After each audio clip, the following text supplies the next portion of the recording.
we have got to talk Jimmy Butler. We have now, to. The last Hold My Banner you and I did together, my friend, you had receipts.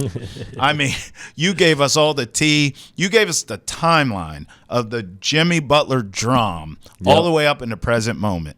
But now, in present moment, we've had even more drama. So this guy walked out of practice, right? So we talking about practice, and the Heat said, "You're done, buddy." Yep, per Shams report, the Heat suspended Jimmy Butler indefinitely. We got that report, and then Shams came back and informed us of this. He walked out of shoot-around the morning before the game that he was supposed to play in and be his return game.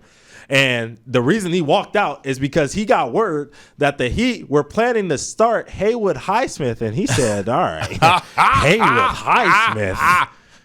Haywood Highsmith, I'm out, dog. He sounds like a character in like college football fantasy. Yeah. Like you recruited him. He's 5-star. He's your next running back. Yep. Yeah, so he's out. He's not rocking with it. Travis, what do you think of this whole situation? I mean, the deadline is steadily approaching. February 6th is the NBA trade deadline. Is this going to get done anytime soon? Are you shocked by the antics now? I've said it every episode now. Yeah. I told you. Yeah, I told you have that this was coming. You did. What is going on in your mind on this situation? It's what we both agree that this is so long overdue now that it's why I've been a one-man crusade because I don't hear anyone saying it. And I know they're not talking about it in Miami. Right. Because they kiss his arse. But I've been a one-man crusade against Pat Riley. He has dropped the ball. He has fumbled this. Yeah. Now, this Jimmy Butler guy is such a nightmare, such a pain, that teams around this league know damn well he has your arse to a barrel, to a fire, and they're not going to give you equal or greater than value for Jimmy Butler. You're going to get pennies on the dollar. Yeah. And it's Pat Riley's fault. When this first started, you gave us the receipts. Yeah. When the first thing happened, you got to move Jimmy. When Jimmy was talking that jibber jabber in the offseason about the Celtics and Pat Riley told him to shut up, and then Jimmy felt a type of way, the second Jimmy felt the type of way is when you move him. And he starts getting all spicy mouth in the media. Remember that? Yeah. You got to move him right then. I do. You not saying you would have got some great, haul for Jimmy Butler, but it would have been better than what you're getting now. And now you have to move him.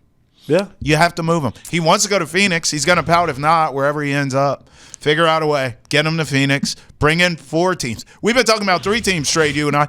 Maybe it's 4. I've heard it maybe possibly 5. Fine. That's what I've heard. Fine. And you know what you got to do if you're the Heat, which reportedly they're willing to do now? You got to take whatever you can get. Honestly, they're going to trade Jimmy Butler for some damn Cape Cod chips and a Coke Zero. Like, it's a mess. Yeah. This is Pat Riley's fault, Ountae. It is, and it's Pat Riley's fault because it was poor character assessment from the beginning. Preach.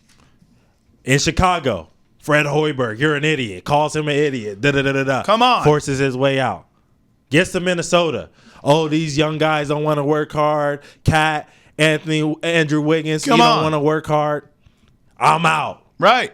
Which we all got to apologize, by the way, to those two because facts. Maybe they weren't so wrong. Maybe not. Maybe they weren't so bad. Turns out they were right. Now he gets to Philly. Yeah. And he's, I don't. He was right about Ben Simmons. He was right about Ben Simmons. He was right. But, I ain't, he ain't like it there. So now he's in Miami. Right. At 35 years old. Yep.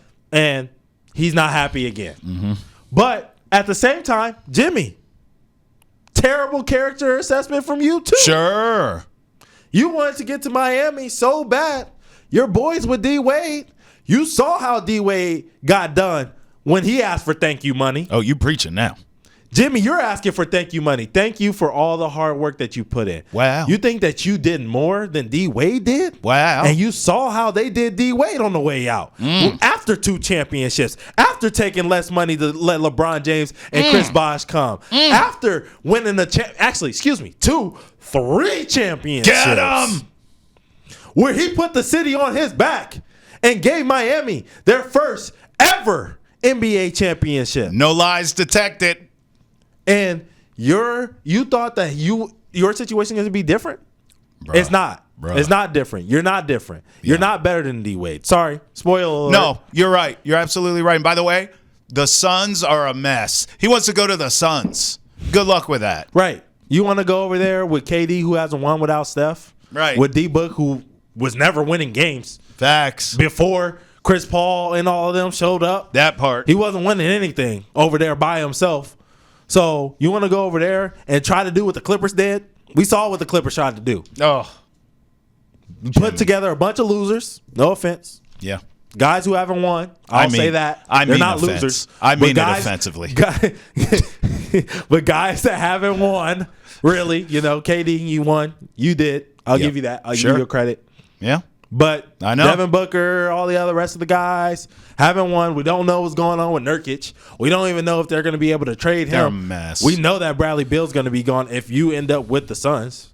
We know that. They're a mess. But they're a mess. So we have no idea what's going on over there. You think you're going to get FU money, thank you money over there? No, not at all. This is a definition of toxic. Yeah. What's going on with Jimmy Butler?